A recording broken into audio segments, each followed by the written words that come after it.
Welcome to Life on Life's Terms with your host Justin and Chelsey. Today we are going to talk about some current events. Chelsey's blog. Chelsey's completed the big book study, so we're going to talk about that, and then we're going to give an update on feelings, I guess, and then we're going to talk about the Thursday before the big book study, and then the paint cloud that happens on the Sunday after. Mm-hmm. Supposedly. Yeah. Okay, well, let's talk about what's going on right now. Yeah. And I've been living in this new bubble of recovery. So I haven't even turned on the TV to watch the news in a week. Oh, yeah. So you might have to catch me up. Yeah. So Iran's going through, Iran is like seizing some British boats. Right. They were where they weren't supposed to be or something. Yeah, which is like obviously an ally of America and Canada and other people, right? It's this whole thing called NATO. Yep. And so Trump is basically threatening that he's just going to turn the lights out. But Iran is not in Afghanistan, nor is it in Iraq. They're a metropolitan. They're a metropolis. Like they are like Toronto, right? Like it's pretty modern. Okay. And they have allies like Russia, you know. So yeah, it would be a serious issue. Iran is also tallying up the border between them and Saudi Arabia, which is another huge issue. Yeah, that's kind of a huge issue that we're starting to see is this whole thing in the Middle East. Right. And yeah, I think if Trump goes in, it'll just be lights out. He will just carpet bomb the shit out of them, and he's not looking for a prolonged war. Mm-hmm. He's looking for a knockout punch right in the beginning. Yeah. And yeah, that could spell a lot of. Unfortunately for Canada, it would be great because then it would put our oil on the market. Honestly, for Canada, economically, it would be fantastic for us in that aspect if we were to be warmongers about it all. Interesting.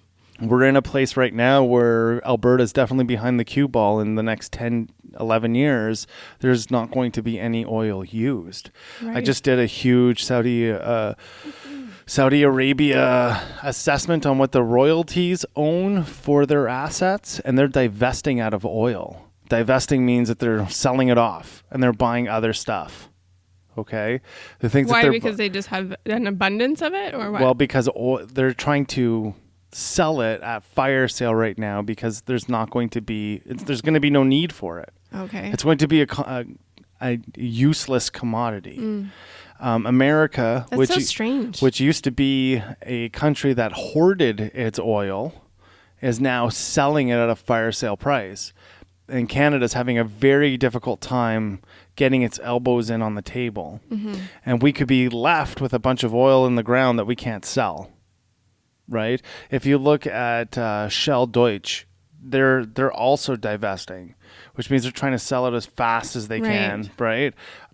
Just get their money's worth while they can. Well, because probably like Elon Musk said, man, in the next 20 years, a carbon car will be like a horse.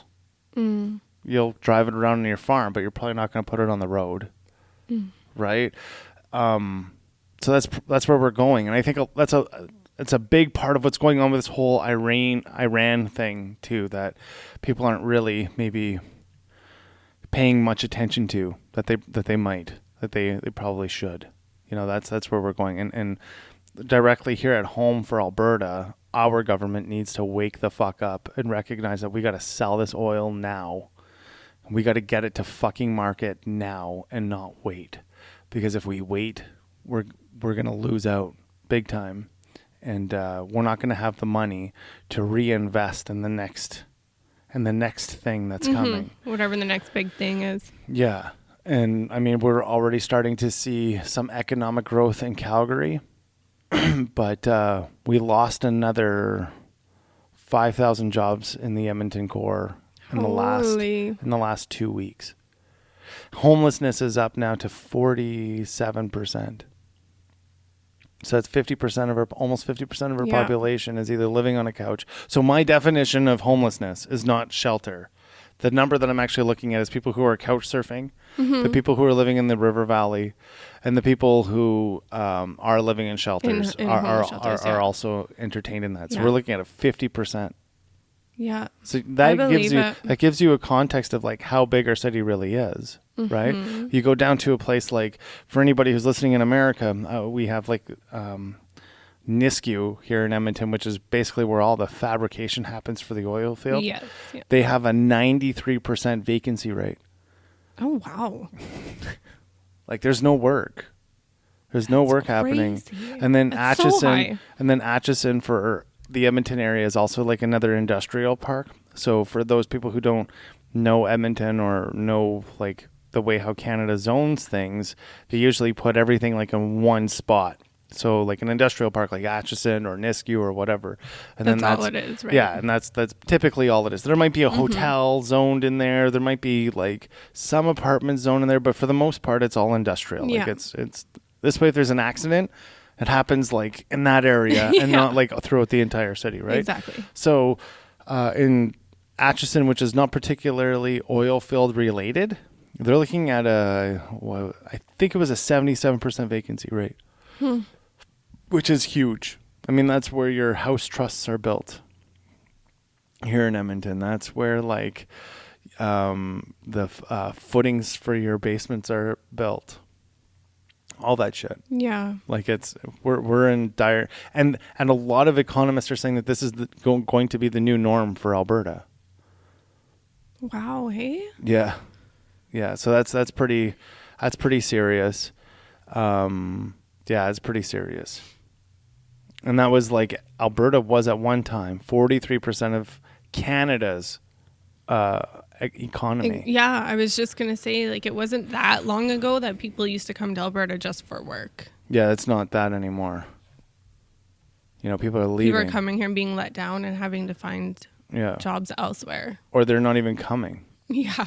Like most people are just staying in Toronto. If they realize, yeah. Like Toronto is where everybody's going. Yeah. Right? I have a few friends of mine who have left Alberta and moved just to Ontario. Yeah. And a lot of that is because the social fabric is better. Social fabric meaning welfare. Yeah. It's just way better. Like it's easier to start in Ontario than it is to start in Alberta. Alberta's got nothing. There's no incentive to start anything in Alberta at this point. Like there's just no welfare. There's no social assistance that can actually help you to go get a job, right? Alberta just doesn't have. It never has. It doesn't have a very good catch net because it's always been rich. It's always had money, except for in the 80s and the early 90s, and we're going through one of those times now. But at this time, Alberta needs to start looking at divesting. Yeah. Fire sailing all of that tar, those sand tars that we have, getting rid of it all as much as we possibly can and keep our reserves. That's it. I mean, Alberta is the second largest oil producer in the world. You know, so yeah, and America itself is going through some pretty serious hell in terms of politics. A lot of crazy shit going on down there, like, you know, Trump saying that I forget what the four women, Alexandria Ocasio-Cortez and some other, and her cohorts. He basically said, if you don't like it in America, get the fuck out. Oh, you know, really? he's like, yeah, we're capitalists, we're not socialists. Get the fuck out.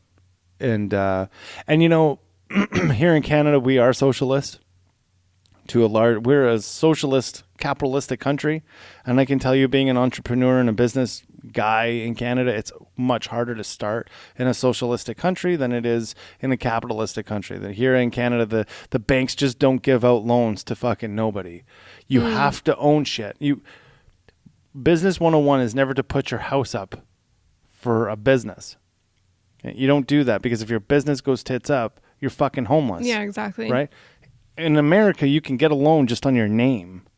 Here in Canada, you have to put your house up for the loan. There's no way you're going to get a loan without putting collateral asset up. Canada's just, not unless you already have money, which means like somebody like Justin Trudeau already has cash flow. He can do whatever the hell he wants in life and the bank will give it to him. But how do you go from the ghetto getting cash flow? Usually don't. not legally. Well, that's the whole point, Right. right? Like, or you can get your credit to work for you, which means, you save up, you live in your mom's basement, you save up $10,000-$15,000 and you buy your first house. Yeah. Rent it. Don't live in it. Rent it. Then you buy your second house and you rent it. Then you buy your third house and you rent it, and so on and so forth. I would hate to be a landlord. That sucks.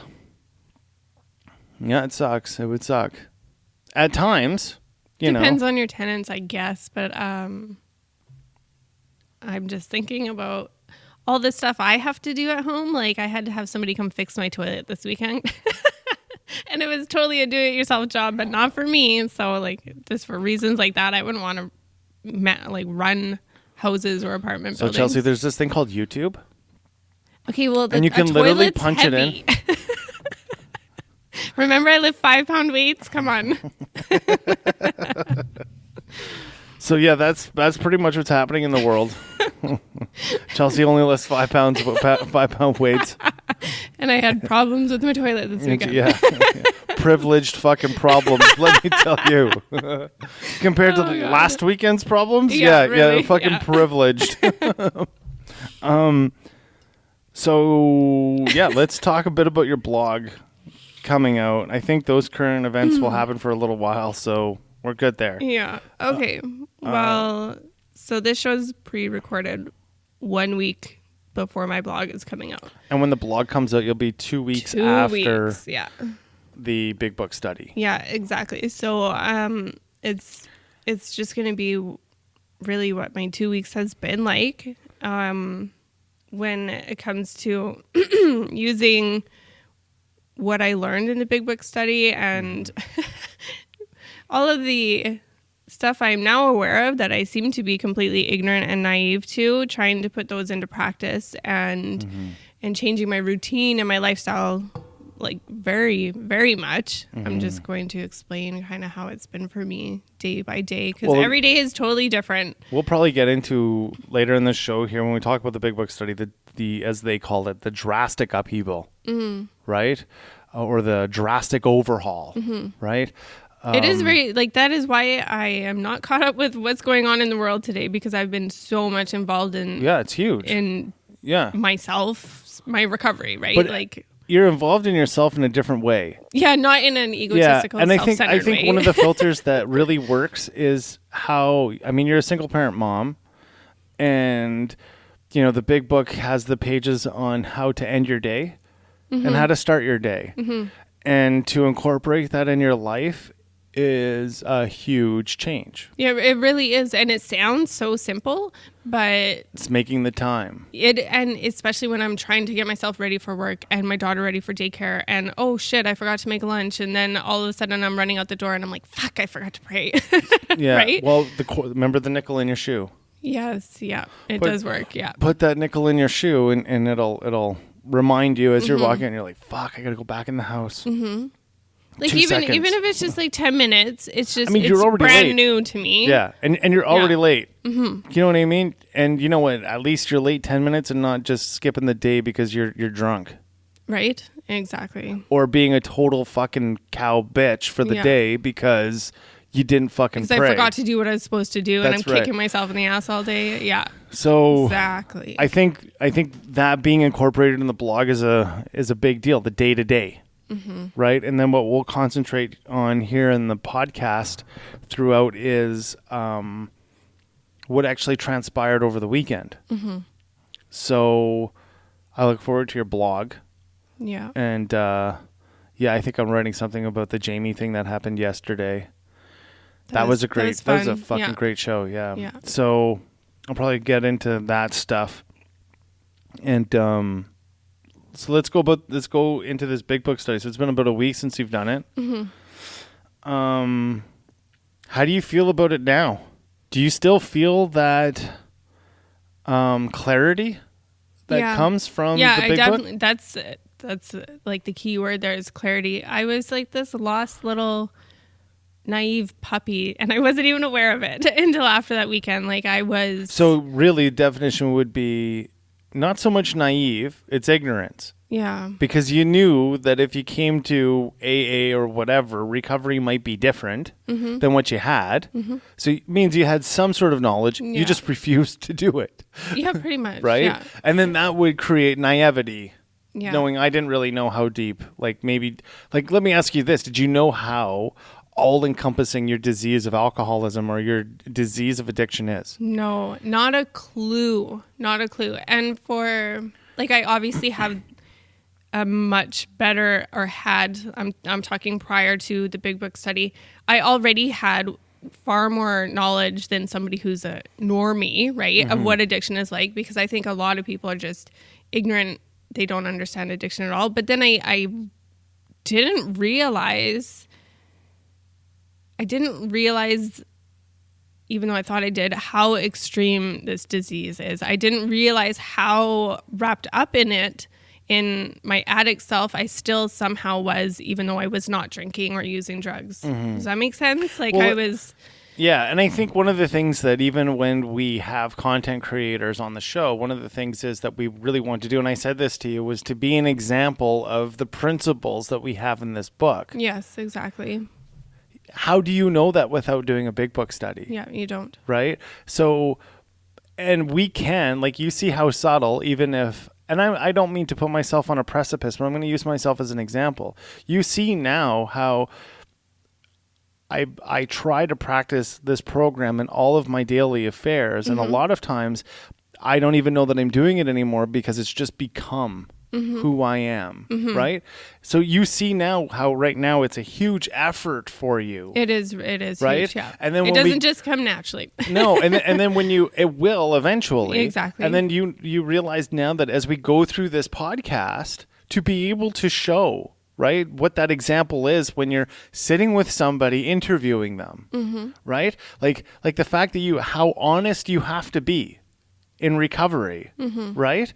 How honest do you have to be now with the person that you're interviewing or you're having a conversation with? The same same level of honesty. Yeah.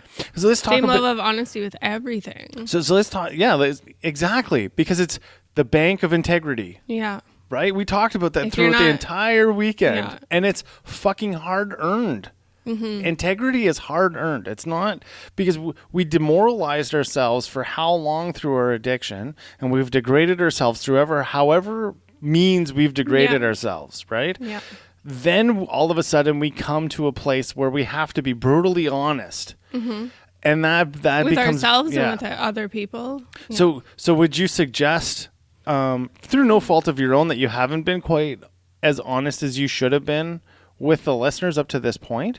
Because, you didn't know any better. You know what I mean? In a context of, like, who we are and what we're doing.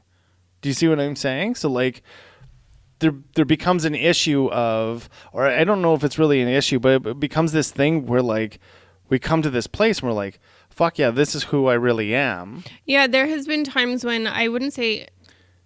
I haven't lied, I haven't made anything up or anything like that, but I have omitted some So that's stuff. still a lie. Yeah. Omission is still a lie, right? But just to put it in context so people don't think I've made up bullshit stories. Absolutely not, but I have omitted some details 100%. out of still feeling that guilt and shame, but fuck, 100%. that shit's gone now. Well, exactly. But you see how, like... And I didn't even realize in the process that I was doing it. I was just telling a story and maybe perhaps...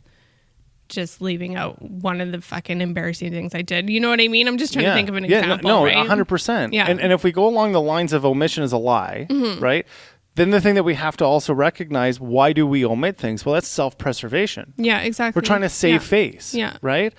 Saving face, what did that give you in the end? Guilt and shame. Because you're twisting a story. Now you now need to ask yourself internally, do I even know that story?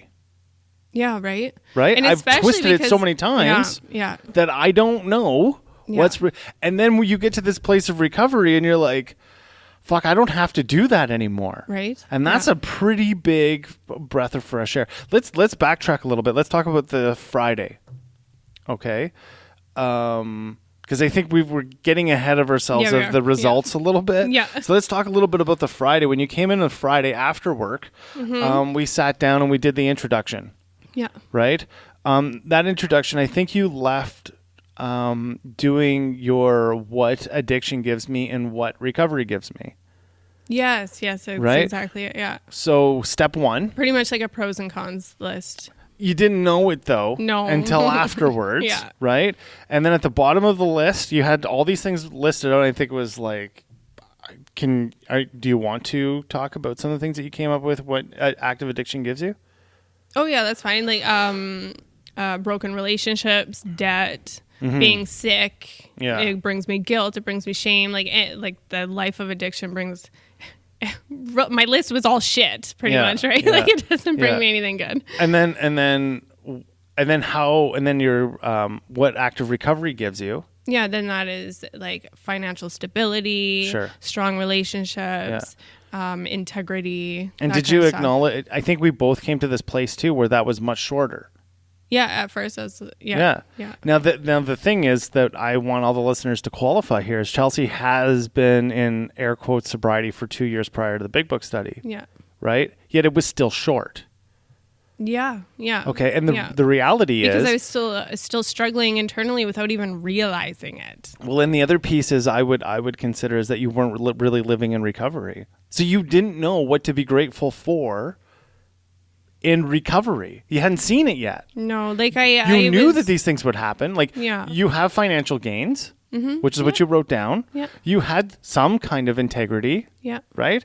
I had some mended relationships. That's right. Yeah. Some, but not all. Yeah. Right? So, like, you knew what was coming or what could be. I But just had like a little snippet of That's right. of what it's like living in recovery. Like my life is drastically better than it was when I was actively drinking and using drugs. 100%. So I was just that's what I focused on. I didn't ever focus on what I was still missing. Yeah. You know what I yeah. mean?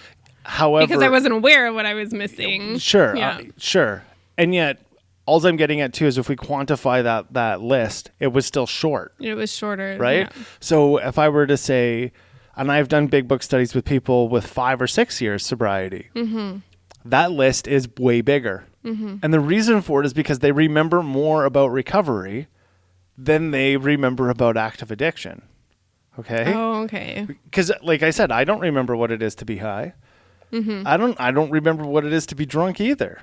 I don't know what it is to be inebriated at all anymore. What I do remember is my last fucking hangover and me getting arrested being high and me drinking a beer and the fucking SWAT team around the vehicle, literally SWAT team around the vehicle thinking I had a gun and they smashed out the fucking windows because I'm with AR-15s in my fucking face and I'm drinking a beer. Willing to die for a that beer. Yeah. Right? Yeah. How fucked is that? Like, that's fucked up, right? So anyways, those are the things I remember. But do I remember? I remember the results of what comes from drinking. I don't remember what it is to be drunk. Right. I don't know what it is to be high. That's forgotten. I don't know what it is to have, air quotes, fun like that. Right? Like, I don't know that. And I don't remember any of those experiences, really. Some of them I do, but not a lot of them. And there were fun times in my active addiction. Don't get me wrong. Like in the beginning, it's not all bad. like in the beginning, it was okay until it became like it was fun. Then it was fun with problems, and then it was just a problem. Yeah. Right. That's literally how it goes for And I most feel like of us. once you hit that line where it's just a problem, if you stop and go back, it's just a problem again. It doesn't start over. It doesn't start over in the sense that it's fun for a while and then it's kind of a problem, then it's a problem. No. Like when I know for me, after not drinking for 2 years, if I were to drink again, it would just instantly be a problem. And so we went into personal knowledge, right? Like self-knowledge. That's basically what your 2 years was all about, was self-knowledge. Was that going to keep you from your next drink? No. And so when it was working to a degree, But how? But that's the thing. That's how sneaky addictions are, right? It could have just snuck up on me at any point. So I guess the other question is what was the quality of your life on the weeks coming up to the Big Book study? I actually had a couple pretty shitty weeks, and I was starting to realize, well, that's the whole reason I did it, is did the big book study, is because I was starting to realize like I had plateaued. I had hit a point where nothing was getting better anymore. I wasn't seeing positive results anymore. I had just plateaued. And I was like, well, okay, fuck, something has to change. And I don't like where I'm at right now. I like, there was so many like, yes, this is happening, this is happening, this is happening. And then it was kind of like, but I still feel the same. Yeah. So inside, did you feel shame, guilt? Oh, yeah. Like I still relived shit from 5 years ago, 2 years ago, 10 years ago. That shit still played in my head. So after day one, we did your pros and cons list. Came in the next morning and we wrote down one will grow and one will die, provided that you stay in recovery, essentially. Yeah. Right? Yeah. Then from there, you didn't seem to have so much of a God issue.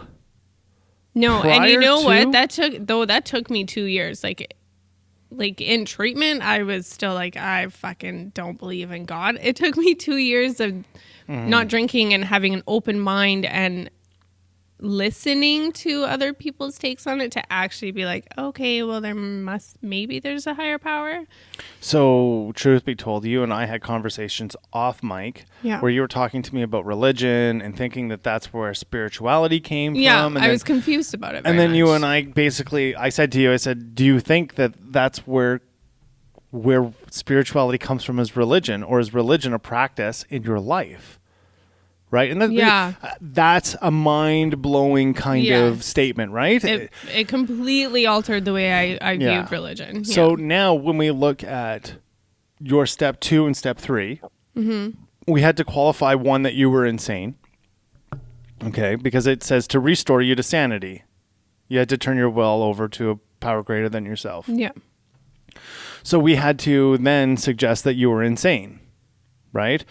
We had to suggest that what you were saying before, you were going through these relationships again and again and again, expecting different results, but the same thing over and over again, just right? Stuck in a way of life, yeah. So if we we fast forward from that to now, which we can do now because you finished a big book study and you're looking at doing amends, do you think that your amends will fundamentally change all of those relationships regardless?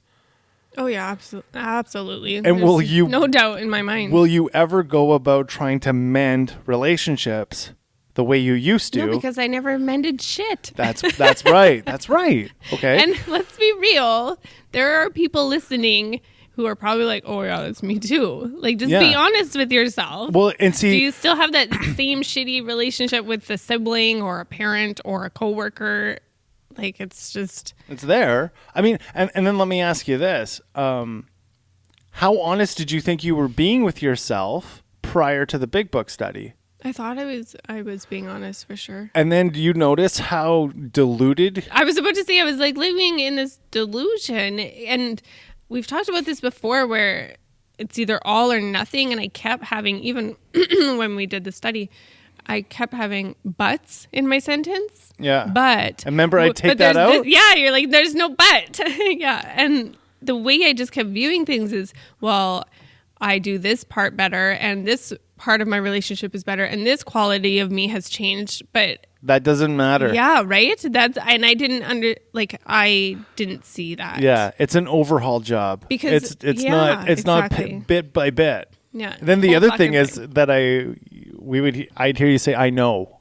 Yeah. And then what the stop right away was, I agree. Or I understand. Or I understand and I agree. Yeah. Because if you knew, you wouldn't be doing a fucking big book study. Mm-hmm. See that? Like, and that's habit too. And we have to understand that's how subtle our addiction is. Mm-hmm. We have to qualify. So I'm not a person who likes to believe that words matter. Okay, I think we should be able to say whatever we want to say, however the way it is that we need to articulate it. However, for the addict, what we have to recognize is these subtle differences in the word of power to ourselves is fundamental. Yeah. So when we say I know, guess what? That's your ego. Yeah. Right there. Yeah. Right? That's where we have to recognize. Do you feel that way about just addicts or anyone in general? Anyone who's saying I know? I think anybody in general. However, I think with the addict, it's detrimental because it feeds into subconsciously affects our mind. Well, I feel and it also adds to the delusion. Okay? Like that delusion, your delusion started off very, very small when you came out of treatment. And then it grew. And the reason why it became all-encompassing is because we kept on reinforcing the delusion. Okay? There were even probably bits and pieces. You admitted this to me when you were saying you were listening to when you were a listener to the podcast, and I would talk about the bit like 12 steps in AA programs. You're like, fuck that. I don't need that shit. Absolutely. That's how I felt. Yeah. That's because we knew that might be truth. And we just wanted to know fucking what we're reinforcing the delusion. What we want to believe. Exactly. We're not being open. Yeah. And what does this program tell you? Okay, well, if you don't think this is the program for you, go find another one. Yeah. Yeah. Go find your other solution. We're open to all. I'm not going to say that AA is the only way. I'm not going to say that the big book is the only way. But what I will say is it's a fucking amazing force if you get behind it. Yeah, exactly. That's it. And that's what happened is I slowly began what am I trying to say? I slowly began to open up my mind to it, and I started, and as I did that, it's almost like the fog was slowly lifting, and the realization was that maybe I should do this. And then when we actually did the study, oh my God, I was still in a fog, and it all got lifted. And so let's get back to your step 2 and 3. We were able to qualify that there was still insane behavior happening in your abstinent time. Yes. Constituting that you were doing things over and over and over again, expecting different results that were not coming. They were not working in my favor whatsoever. And so then we had to create a concept of God. So how did we do that? I defined my own. And how did you define your own God? You literally wrote it down on paper. Yeah. And they were the qualities of a person. Right? The only thing that you and I had to agree upon, and I've said this many times in the podcast, is that it's perfect. Are you perfect? No, I'm not. Can you possess that quality perfectly if God allows you to do it? And who's your new employer now? God. There you go. Yeah. Right? It's my higher power. Now, how do we know that it's God's will when we go about doing things? There's those 3 questions. 1, is it selfish? Yeah. 2, is anybody going to get hurt? 3, is it going to be of service, or is anybody going to learn anything from it? And you're not a part of the 3rd one. And this isn't fucking 2 out of 3. This is 3 out of 3. 3 out of 3. And you go forward. Yeah. Right? You don't have to sit on the sidelines anymore, praying to God, waiting for a fucking burning bush. Right? Now, the other thing is that I like to qualify is I like to shout out to all those people who came in and read with you.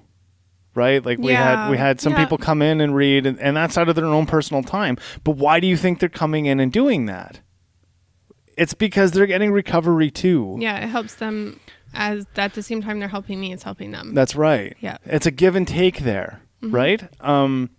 Okay, so you figured out God, right, to a degree. And then let's reinforce what the big book was telling us all the way through. Did we recognize that the story of Bill was pretty much you? Oh, yeah. And the other thing is, like, spoiler alert, was Bill drunk doing a set of steps? Yeah. Okay. Before we got into the big book, what did it tell you would give you permanent recovery? Is helping another alcoholic. Strenuous work with another alcoholic. Yeah. Right? So how quickly did it... vital. Exactly. And then the first sentence of working with others, what did it literally say? It said that if you want an insurance policy, and I'm paraphrasing, if you want an insurance policy towards your next drunk, go work with another alcoholic. Yeah. Okay. So how quick are you supposed to go and sponsor? Like right away. Fucking A. Yeah. Like the next weekend, hopefully you're going to try to get another big book study set up. Right? Like I'm being extreme about it. Yeah, you are. But that's basically that's what it's saying. This is not a program that is telling you that you need to have results over time. See, thoroughness doesn't mean time. Because for us, and before the show, we qualified being a perfect procrastinator means that we're procrastinating because it's not perfect. Yeah. And what has that given you over the week? Not great things. No. Right? No. We see how quickly we can lose what we just got. Oh, yeah. Because, well, like, I'm not saying I lost anything, but... You know what I mean? I guess that's an extreme word, lost. Yeah. But instead what we would say is the serenity well is low. right? We had a shitty day. There was a bad filter on it. And that's because we didn't clean up the debris before we started that day. Exactly. Yeah. Right? Yeah. And we don't want that to continue. We cannot have that bank going on. I've noticed over the week how easy it is to have a shitty day and how easy it is to have a good day. And it just requires a few steps, a little bit of work that is essential. Like it makes a difference. So what is it that you wanted to get out of the Big Book study prior to doing it? Me and my good vocabulary is I wanted to feel whoo. I wanted to feel light, and I wanted to feel like a sense of release. Like I didn't have a lifetime of shit hovering over my head, because that is secretly how I felt at all times. Even on my happiest days, the best moments, there was still this fucking shit. The yeah, but. It was still but I'm that. It was still fucking there. Yeah. And I think any addict could probably agree that whether they've done a study or not, they've probably felt that feeling, right? There's always that shitty version of you that just is fucking hovering around. That's what I always had. And I didn't realize how deep that ran until the weekend. Like I didn't realize that it really was there all the time. So after the Big Book study, did that go away? Yeah, I really haven't thought of any of my bullshit. And then where is it today? Until we were talking about it today. Yeah. Yeah. And even then. And when it pops up, I'm like, man, it is what it is. Yeah, Fuck, like we don't shut the door on it. Yeah. You know what I mean? Like it's not really a huge deal. It pops up, but without all those shitty feelings. That's right. Like if it pops up. Because we also looked at your personal inventory, your shortcomings, recognized what you had, asked God to remove them, and how many of those really, like you had a list of like, and I'm just exaggerating when I say this, but you had a list of like 30 of them. Okay. And then all of a sudden, when you really looked at what you had to really concentrate, it boiled down to 2 or 3. Yeah, exactly. You know what I mean? Yeah. It's not that bad. And then when you did your good qualities list, which was really like the last fucking thing in your step 4. Yeah. And you looked at that and you're like, yeah, well, I felt like I was... the stuff I was saying was like, I'm a hard worker. Yeah, it was like I was doing a job interview. But you know what so truth be told, so we went through this in your step 5. So we'll put step 4 and step 5 together, right? Okay. To a degree. Truth be told, I've done a lot of step 5s and everybody does that because the only thing that they see about themselves is this facade that they have of themselves. I'm a hard worker.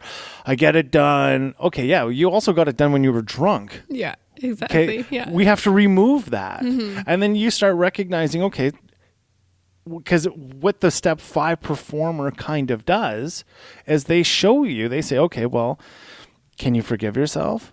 Yeah, maybe. Okay, so you're forgiving.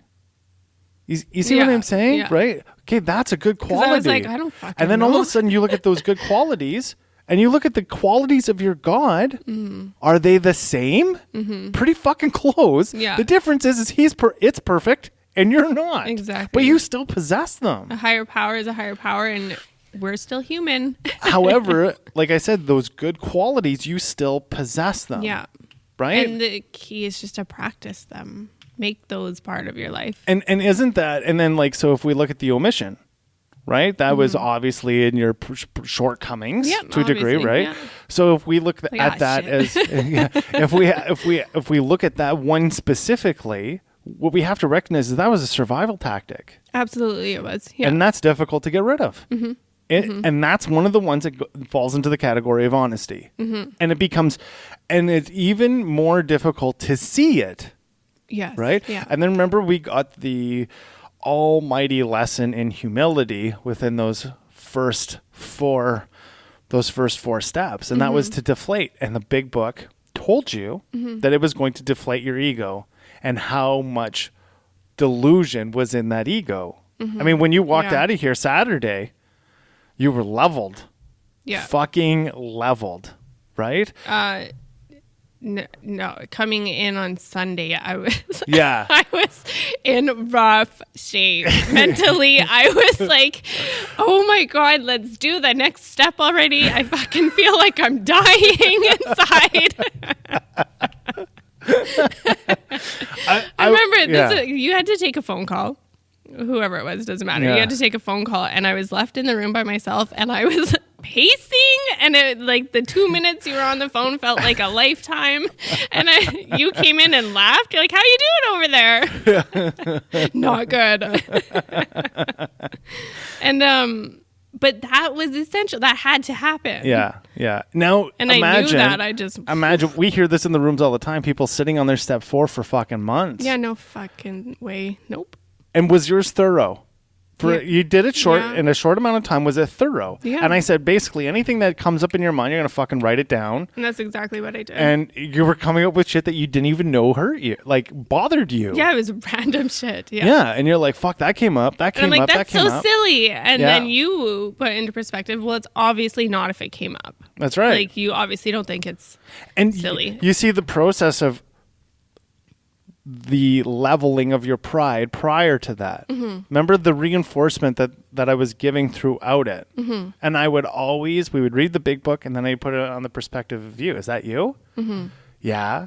So let me ask you, in reality, are any of us any different from each other? No, we're all pretty and much you the felt same. Pretty fucking special before coming into the big book study. I felt different. Right? Yeah. You were like, no, I'm like me. I'm special.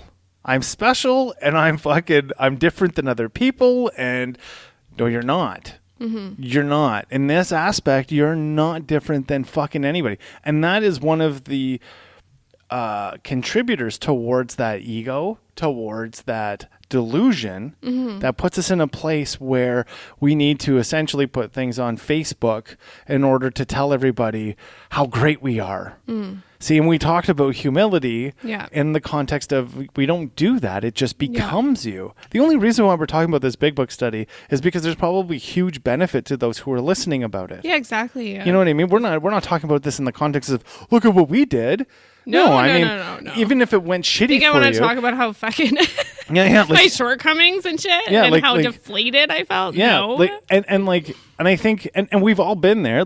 And I think that's the other thing too, is you're going through this big book study with somebody who's providing, doing this with you. You recognize right away they've gone through this too. Yeah, exactly. And then what is the outcome that they got? That's the same thing that you want. Yeah, that's what exactly what it was. Is I realized that there were characteristics and aspects like in your life and other people's lives who have done this big book study that I wanted, that I admired. And I realized there was traits that I didn't have that I wanted. And obviously you guys did it right? And then in a way I believe to be right. And then I guess also in that step 4, you were asked to write out your fears.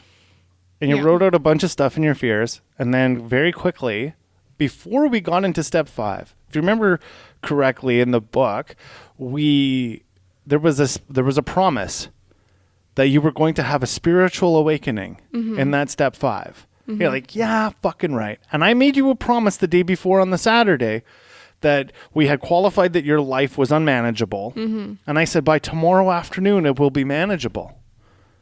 And you didn't believe me at all. And I set it up because I know what's coming up in the book. Yeah. Right? I set it up. And you had qualified that your life is unmanageable, which was on page 57, I believe. Second paragraph, you can qualify if your life is unmanageable in the big book of Alcoholics Anonymous. Just ask yourself those questions and qualify yourself there. So anyways, from then, it promised you that you would have a spiritual awakening in step 5. And up to this point, the big book hadn't lied to you at all, right?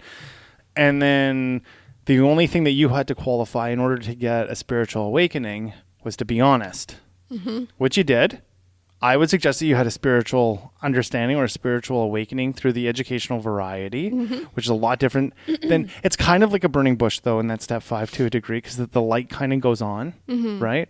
But I think the biggest is when you go to those list of fears and we just start striking them off. Yeah, absolutely. Now, I've never had that not work out where every one of those fears were gone. And then I thought that was so far-fetched because those fears were so deep and true in my eyes, and then suddenly they weren't. And then I was like, this is weird. And this is refreshing. There was that feeling I wanted. 100%, right? 100%. And then also we recognize that you see how honest you had to be in order to find that reprieve. That's why that word is so important, the word reprieve. You only had a respite. That's all it is. That's all a reprieve is. It's a rest from what is coming. And the only way how you continue that rest is by continuing to be rigorously honest with yourself, just like you were in step 5. Yeah. And exactly. that is what's difficult in this program, is to be that rigorously honest with yourself. Especially when addicts particularly are naturally dishonest or naturally omit things, because that's what you do when you're in active addiction. We learned this delusion thing from, one could say, from the context of our elementary life with our family, right? Yeah. Putting secrets. So that whole statement, you're as sick as your secrets, is very pretty true. fucking real. Yeah. Right? That's pretty fucking real. So all of that stuff is very, we have to put that in, we have to qualify that, right? You will never get better unless you purge all of it. Yeah. Well, and even I was thinking that before, because nobody wants to do a step 5, right? Actually, eventually you'll kind of like it. Yeah, because there's well, not much to chalk off. Yeah, no, and that's true. But beforehand, I was thinking about how raw and open and vulnerable I'm going to be during that step. And I just kept telling myself, but I'm not fucking omitting anything, because then if let's say I revealed 9 out of 10 things, well, I'm embarrassed, or I feel whatever I feel, those other 9 things, but keeping to myself that 10th one is going to make all of this for nothing. Like, I knew that I just had to be 100% open and honest and just get it out there in order to feel better. You kind of said this with McKenna, as you said, you get into a fight, and if you don't do that extra mile and you lose the fight, you'll always have in the back of your mind, if I did that extra mile, maybe I would have won. And that's what I kept thinking, I don't want regret after this weekend. And that's the same thing, right? So you'll hear people in the rooms all the time, and I'm not trying to be an asshole saying this, but you'll hear people in the room say all the time, it was my step 4 and 5 that I relapsed on. No, you relapsed on step 3. You didn't get the fundamental of God, because the only reason, so if there's ever a time in your life that you doubt God, let's put in perspective how hard it was to do that step, your first step 5. It's fucking difficult. But did you trust in your God that it was going to go all right? Yeah, I just kept saying. And did you achieve that awakening? Did you achieve a spiritual kind of awakening in that moment? Yeah. Well, of course you did. I felt completely different. I had a brand new perspective. So if that's the case, whenever you're afflicted with having to jump and leap in faith, are you ever going to question it again? Because my understanding of a higher power is that's what he wants from me. You answered your addiction like that. Didn't matter what the situation was. There was a bottle at the end of it. Yeah. See that? Now let's replace that bottle with God, or your understanding of a higher power. Yeah. There's nothing that's going to stop you from that. Right? That's literally how quick the change is. And I know it makes us sound like these evangelists, but it's really the perspective of, I just want to please this thing that is the same thing as me, but it's perfect. That's all it is. That's why I qualified that your good qualities were the same qualities as God. Same. The difference is God is perfect and you aren't. Yeah. That's the difference, right? Yeah. So then from there, you did your step 6 and 7. Sunday rolls around. You're feeling pretty good. And then I guess Monday happens. How did Monday roll out for you? So from the Thursday to the Sunday, how profound was the change, I guess? It was really different. Like, I was different. And I said that there would be a huge change. Did you think it would be this drastic? No, I thought everything was exaggerated. I thought my step 4 wouldn't be quite as hard as you gave me forewarning it would be. And even when I started it, I was like, this isn't that bad. Okay, well, yeah, that changed real fast. It was very difficult. And then same as like how I had just talked about, how my fears, it seemed impossible that my fears would be gone. And then there they were. They were just disappearing, right? Like, so everything I thought was exaggerated. And then everything ended up being exactly how you had said it would be and how the big book says it would be.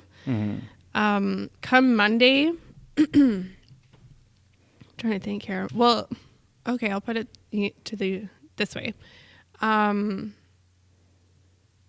when you leave treatment and you go back out into reality, you still have to practice everything you learned in treatment. Otherwise, you fall back right into where you were. That's kind of how it was. Came Monday, and then my daughter's going to daycare, and I'm going to work, and I'm like, oh wait, but there's these things I'm supposed to be doing before bed and it's almost like okay, what's going on with my voice here? Yeah, mine was doing the same thing. Yeah. Yeah, maybe it's dry in here. I don't know. Anyways, I almost felt myself going, like, I knew that the possibilities to go, what is the word I'm trying to look for here? Regress? Yeah, there we go. Regress. Like, I felt like that was possible to regress because suddenly I wasn't in the bubble of the big book study anymore. Yeah. I had to take everything I learned and utilize it. Yeah. And I was like, oh, okay, this actually takes effort. Like, I got to put the work in. So I felt that right away. And then I felt myself procrastinating, of course. I was like, I'm going to make this schedule out for myself. And I was like all proud. And then that just brought anxiety. And I was like, wow, what the fuck? And then I actually found myself the following day, I'd probably say, being like, okay, scrap the schedule.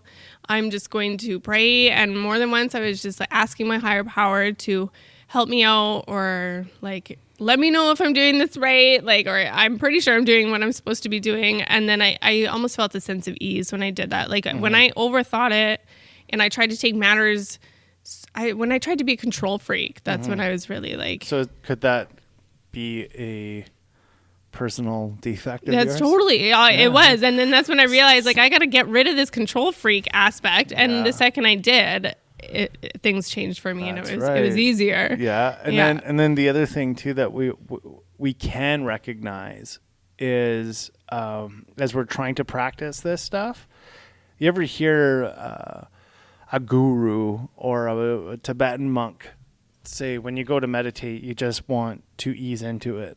And it just becomes part of your life. It's not like you make an abrupt, let's turn this on, let's do this. No. Yeah.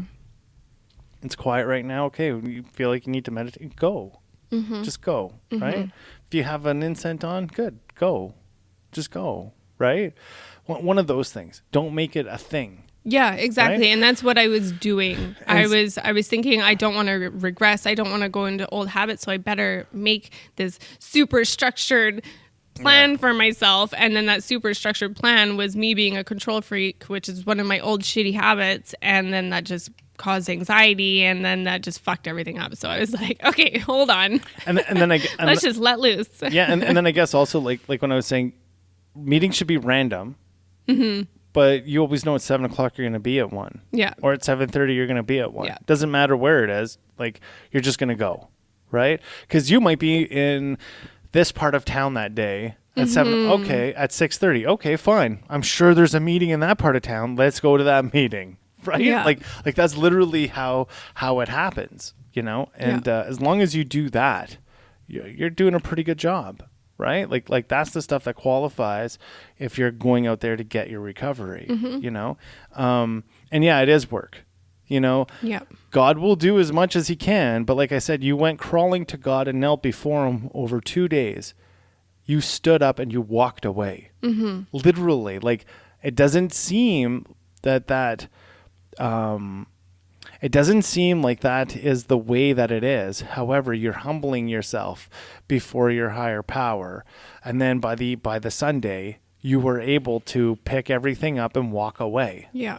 You know, and it feels like you are dignified again, you know, whereas before you almost felt, or I think anybody I know for myself when I did it, I felt I was just the poster child of depravity, even though I thought I was in recovery. And, you know, truth be told, prior to doing my own first, like before taking a big book study, not being a facilitator of it, I had, I think, sponsored 15 people, and there was somebody in that before doing a big book study. Oh, okay. So did it like the way that I was kind of going about it, right? And then took a big book study and realized this is the fucking way to do it. And the challenge was by the facilitator was do a set of steps alongside of the big book study. And it made fucking sense. Like, it all made sense then. Yeah, this is the way it's supposed to be done, because we're not supposed to sit on this shit over months, right? I want to feel better right away. You felt better right away. You felt shittier right away, and then you felt better right away, you know? But it also took the bubble of delusion out. It was gone. And then you found yourself. I remember I said to you a couple times, I said, Chelsey, you don't even know who the fuck you are. You really have no idea who you are. And now you have an idea of who you are, right? And then there becomes a whole thing of that personal amends, learning to like yourself, then learning to love yourself. And that becomes a whole new perspective when you recognize that is what's coming. That is an okay process instead of just jumping from the frying pan into the fire. Yeah. You know, you can't love yourself right away. That's a delusion. Yeah, it's very difficult, right? Because there's a little bit of wreckage and you have to earn that love. Yeah, exactly. Just because I did the big book study doesn't mean I'm like, poof, now I'm all good. Like, but I love me today. No, it doesn't work that way. But now I know how to, and now I know where I wasn't loving myself. And like, I'm just aware of steps I need to make in order to be changing and living a life of recovery, where instead of living insanely by doing the same thing over and over. Well, and you're open to changing things. Yeah. Right? Like, okay, maybe that'll work. However, the principles that we practice in this program, what we recognize is it's versatile to anything. It's like a Swiss Army knife. There's so many different aspects of it to use it. And this is why you need a guide. See, there's a big difference between going out of treatment and going into AA or CA or some sort of blue book program. Yeah, right? Exactly. There's a huge difference because the counselors aren't there anymore after you leave. They might answer an email. They might answer the phone and give you 15, 20 minutes. A fucking sponsor is going to pick up his phone at 2 a.m. because he has to. Yeah. Right? That's just what it is. You know, if you're feeling like shit and you don't pick up the phone and call that person, call that guide, that's on you. Yeah. It's the same thing. You need to, and at least the phone call was made. Like my first sponsor always told me, yeah, you have to call me before you make any great big decision. Okay, great. And it says, if I don't call you back, that's because you're not meant to make it then and there. That's why. You have to recognize you have time. And nothing is in your life has to be that fast. I don't give a fuck if it's the bank saying you have to sign a mortgage. You wait until we talk about it. Right. Right? And that's really another humbling moment practicing humility, saying, yeah, okay, I make shitty decisions on my own and I have to have a fucking guide. Like, I don't know how to utilize these steps in making a decision. I mean, I have the principles of the tools. Yeah, exactly. This guy's going to keep showing me how to use these fucking tools. Well, it's easy to use what you used to use. Like right now I have to learn to make these become natural habits, right? Right now it's not. Yeah, 90 days. That's why we do 90 meetings in 90 days. Yeah. Right? You go there, and that's the practice ground. The whole society of those A people is a society that's forgiving, tolerance, and love. Not all of them, but hopefully a large portion of them. Yeah. And it's way easier to fuck up in that microcosm and continue than it is to go fuck up in the real world. You're talking about the bubble of AA. That's the bubble. Yeah. And you have an opportunity now to go live in it. You have all the education that's necessary in order to be there. And you also understand the perspective of how to, the filter that's necessary in order to accept what's going on. Yeah. You know what I mean? Before we become these cross-armed people sitting in a meeting going, that guy's fucking, I'm not as bad as that. Right? Like we'll hear somebody talk and you'll hear that shit all the time too, or the opposite where you're like, oh, okay, I was way worse. Yeah. Because that's the quality of what you want to be. Yeah, that's what you want to be proud about. Right? So overall, would you consider suggesting for somebody to do a big book study who's an alcoholic? Yeah, like I want to do one for somebody else. And I would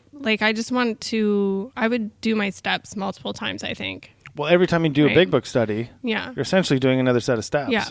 right? So, yeah. That's I mean, what I it got boils to down. finish these ones, but You're close. You're I like am close. you're sitting Yeah. at, well, you're doing inventory. So like that's the whole point too of doing inventory, is that we don't have to go do a 5. So like for instance, you had an issue come up in your inventory. We don't have to talk about it here, No. obviously. Yeah. But you had an issue come up in your inventory. I realized And- I yeah. did something. I was like, oh, fuck. And then you waited a couple days, talked to me about it. Yeah. And now you're like, fuck, now I got to go and fix this. Yeah. But you see how quick you can fix it now. Whereas the shit in your step 5 was like fucking childhood, Yeah, lifetime teenage shit. Yeah. bullshit. And this is everybody. Yeah. Like, this isn't just, you're not special. No, this is everybody. Everybody's like this, right? step 5 is probably all over. It's all like that. So, and then you recognize too that the way we went about your step 4, filling it in. And then remember when we went to go do your step 5, you were on the verge of tears. But then what ended up happening was I looked at you and I said, Chelsey, this is like a business inventory. We have to separate you from this. And that made it a hell of a lot easier. Yeah. Right away we can separate, and we can, because we're acknowledging that the responsibility of change is upon us. Yeah. It's not about them changing. And if you really want to know, so this podcast episode itself is not a catch-all of listening to this thing and saying, okay, this is the shit I got. No, you have to read the big book, and you got to have somebody take you through this so you understand exactly how to do this. Yeah. Just because we're talking about it here doesn't mean that you're qualified to go and practice it yet. No, not at all. You know, I had even tried to read the big book a couple of times on my own, and I was like, oh fuck, I can't. I couldn't do it. Like, I got so much more out of it by going through it the way that you and I did. It's completely different. And is it not necessary for that person to read it to you? Yes. I mean, that's exactly what we did. Yeah. I read you the book. You highlighted a bunch of bullshit, and then I got you wrote shit. And that's the other thing too that I like to qualify is that, so like writing things in your workbook made it real. If you had tried to do this shit in your head, it wasn't happening. No. You'd forget it. No, I glanced back. I've been glancing back at it almost every day at certain parts. Yeah, and it, Like, what did I write in that margin again? Yeah, but it's worth it because then you see. So like, there'll come a point too where I used to say this in my early recovery. If we could qualify you there in the context of early sobriety, air quotes, not recovery, but early sobriety for you. I would say, yeah, this is the way I would have did it if I was drunk. Okay, that's going to happen for a while, and that's so you can see the change. Yeah. Okay. Eventually, I don't even know how I would have did it. Like, I don't know how I would have fucking dealt with shit drunk. I would have drank. Yeah. That's all I know. Yeah. I don't know. Intuitively, it's not me, man. It's not me. And I really believe that we all change. Like even the person who facilitated your last day with me as you were walking out had said to me, she looks clean. Right? There's a difference in that. And she also said that you looked light. And this is something that person also did a big book study. Yeah. So like, this is something that we recognize amongst each other. And you even said going into the meetings, you can tell who's read it and who hasn't. You can look at their aura and know that person's got what I want. You see what I mean? And that becomes us. You're there. I mean, you got a little bit of stuff to do now, and it's not going to take you any longer than a week or two, really. And then you're on your way. Like, keep going to those meetings, keep doing what you got to do, and then that's it. And this is all behind you. You know, we don't have to have forgetfulness about what our addiction was, but this is all behind you. Keep your head in the book, keep reading it, keep volunteering for big book studies, so on and so forth, right? And by doing that stuff, you can't go wrong. I mean, with that attitude, like you highlighted in the book, with this attitude, you cannot fail. Yeah. This is not a failing attitude when we recognize we just got to be open to everything, right? And just on top of it, right? So fundamental change, big book study was a success for you. Yeah, it was. Awesome. Let's wrap it up there. So where can they find you? You can find me on Instagram at Chelsey _ life on life's terms. What is it again? And the After the Show blog will be at www.lifeonlifestermspodcast.com. Yeah, there it is. Oh, and I got to do some quick shout outs. So big thanks to Daddy-O's here in Edmonton. If you like Louisiana food, son of a gun, this is the best place ever in the city. I'm talking, I've had St. Louis ribs in Montreal and Toronto and Vancouver and such, and these are the best ribs I've ever had in my life. They have an excellent vegetarian / vegan and gluten-free part in their menu, which is just unreal. And then I'm also going to, who's the other shout out I had to do? I had Daddy-O's. I don't know, but I know where I'm going for supper tonight. Yeah, do it. It's so worth it. And then, there's this place called Otto, which is also in Edmonton. They have the best vegetarian sausages I've ever had in my life. And that's really cool. I know what sausages really taste like. No, I don't. I mean, I do, but I don't. Okay, that just got strange. They were great sausages. How is it spelled? Otto, place, yeah. OTTO. Okay. Yeah, best place. Awesome. So good. And I feel like there was one more. I don't know. But this will be a clip anyways. So, you can catch my Instagram or clips of the show on Instagram at Life on Life's Terms Podcast. Whatever, on Instagram. And then you'll find us. Yeah, and then there's also Life on Life's Terms Twitter on Instagram. And I hope you guys enjoy your time. I think we're going to be heading to, we will be heading to like Folk Fest in the next little while. So we might have that's coming up. Yeah, we might have like a downturn for about a week and then come back so that we can go and do those things. So we might have 1 week where there's no episodes and then kick it back up again. Yeah. And see what happens from there. So have you guys a wonderful Friday, and we will talk to you soon. Bye, Peace. guys.